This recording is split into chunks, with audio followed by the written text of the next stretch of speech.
Welcome to 5 Good Minutes. You're listening to today's inspirational message on the book of Daniel With Brady Randall. We're continuing Daniel 2, and we're looking how God is powerful over all.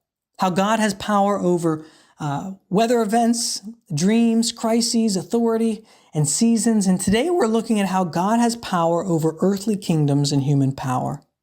In verses 24 to 30, Daniel goes to Arioch, who was the one that the king had appointed to execute the wise men of Babylon.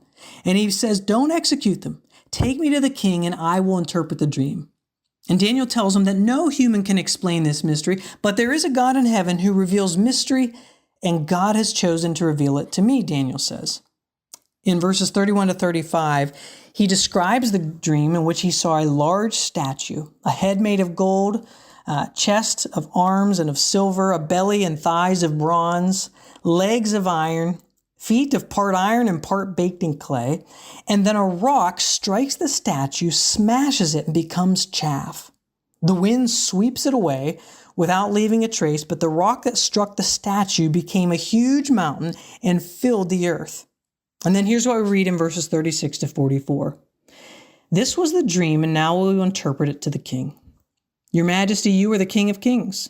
The God of heaven has given you dominion and power and might and glory. In your hands he's placed all mankind and the beasts of the field and the birds of the sky. Wherever they live, he has made you ruler over them all. You are that head of gold. After you, another kingdom will arise inferior to yours. Next, a third kingdom, one of bronze, will rule over the whole earth. Finally, there will be a fourth kingdom, strong as iron. For iron breaks and smashes everything, and as iron breaks things to pieces, so it will crush and break all the others. Just as you saw that the feet and toes were partly baked of clay and partly of iron, so this will be a divided kingdom. Yet it will have some of the strength of iron in it, even as you saw iron mixed with clay. As the toes were partly iron and partly clay, so this kingdom will be partly strong and partly brittle. And just as you saw the iron mixed with baked clay, so the people will be a mixture and will not remain united any more than iron mixes with clay. In the time of those kings, the God of heaven will set up a kingdom that will never be destroyed, nor will it be left to another people. It will crush those kingdoms and will bring it to an end, but it will itself endure forever. Now, obviously, there's a lot going on here, more than we can get into in 5 good minutes, but I believe we see a few things right off the bat. God is showing the king that there is futility in relying on earthly power, wisdom, and gods. Those things will ultimately be toppled. And here Daniel reveals this statue symbolizing 4 different kingdoms. And much of this vision is not explained explicitly except the first kingdom, which is Babylon. And what we do know is that there is a unity and bond between these 4 kingdoms.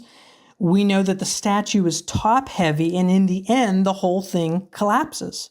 And what's important for King Nebuchadnezzar is that he shares in the same destiny as the rest of those kingdoms.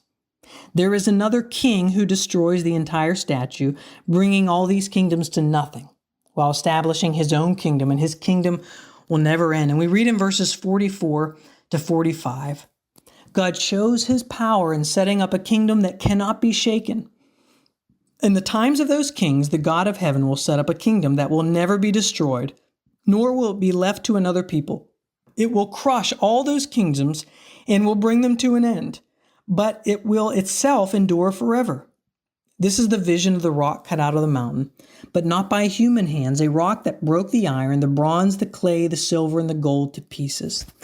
Now, again, there's a lot of debate concerning the timing of all of this. Is he talking about when Jesus first initially comes, or when Jesus comes back again?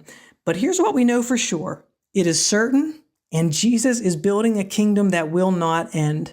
Jesus is the stone, as we see in this imagery and elsewhere in Scripture. For example, in Luke chapter 20, 17 and 18, we read that Jesus looked directly at them.